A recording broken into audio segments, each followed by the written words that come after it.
Gary Wagner here for Trending Markets, approximately quarter after 11 in Honolulu, quarter after 5 in New York. Markets have closed for the day. Dow Jones Industrial Average having a tough time today, trading off of the lows being 330, closing at 370, but still closing off about 62 points on the day, or 0.4% lower.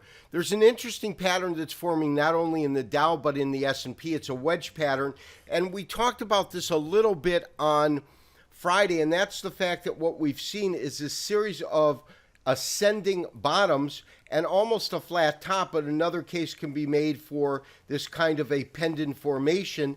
But what we are genuinely getting, I think, is a flat top, ascending bottom, and we are absolutely coming to the apex of that particular pattern formation. So we'll have to look at that very, very closely. Now, S&P 500's also off, same percentage points, down about 7 points on the day. But there's a couple of different ways that we do want to look at it. And the first way, of course, is we're going to look at this daily chart.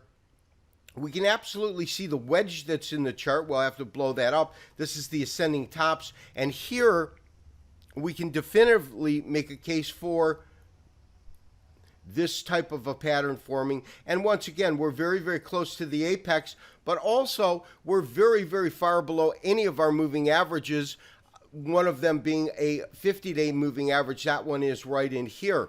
So we have to see what's going to happen, but I really think we're going to get a dynamic break in this market over the next couple of days. Now, the fact that the FOMC meeting is scheduled to get going tomorrow, minutes will be talked about on Thursday, could be that point when we get that genuine break to the upside or the downside. So what are the key levels that we really want to look at in terms of a technical basis?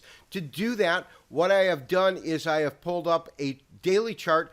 On this daily chart, let me size this a little bit different so you can get a strong indication of what we're looking at. But on this daily chart, in essence, what I've plotted is from these lows here at around 1813. This goes back to November 2014, goes up to these tops right in here. And when we do that, 1930, that's a pretty key level. That sets a 61% retracement. So the fact that we're now trading above it here is pretty significant. 1966, that's an important area also, and that is where I would peg our current resistance at. So currently I'm looking at resistance at 1966, support at 1930.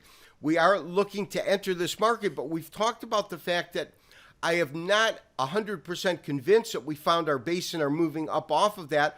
Although these consolidating signs are showing us that there's really strong support, we haven't seen any more weakness since that market has come down and come down by a factor of 10%. Lastly, I want to take a look at our active trade. It's our only active trade on the board.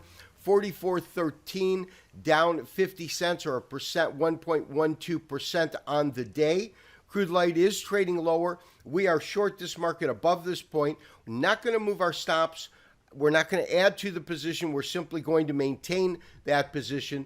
I really believe that in terms of the fundamentals at play, even though we saw a little bit of strength come into this market last week, that was to be short-lived at best. And you can see that right here. This is a day in which we saw a dramatic rise in crude coming up to about 46, and that's where we hit resistance, of course, in the market. Now, key levels that we do want to watch right now, I believe, are going to be 43.68. That is a retracement level, a 75% retracement of the move from about 63 down to 37.